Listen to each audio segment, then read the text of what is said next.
Pourquoi est-ce que vous allez refuser de vous faire vacciner?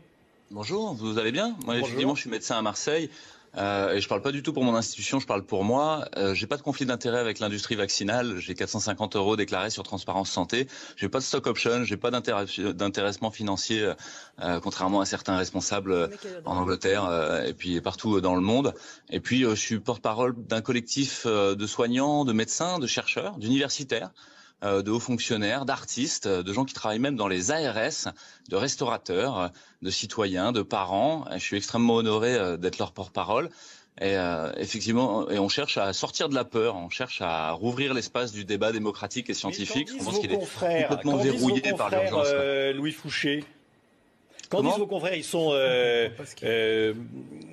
ils vous comprennent ou pas? Non. Alors, je vais essayer de visser quelque chose dans votre tête, en fait, le visser dans votre crâne. Il y a deux principes fondamentaux en médecine qui datent d'Hippocrate. Et le premier, c'est d'abord ne pas nuire, primum non nocere. Et le deuxième, c'est de peser la balance des bénéfices et des risques.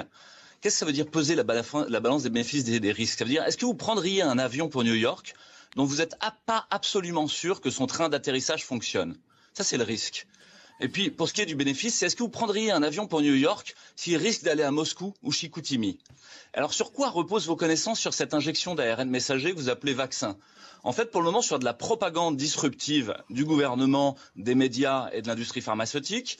Et puis l'autre point que vous avez sur les AMM conditionnels de l'Agence européenne du médicament, qui sont basés sur les seules données de Pfizer pour le vaccin Pfizer, et sur les données de l'ANSM, l'Agence nationale de sécurité du médicament, qui est basée sur les seules données de l'Agence européenne du médicament, basée elle-même sur les seules données de Pfizer.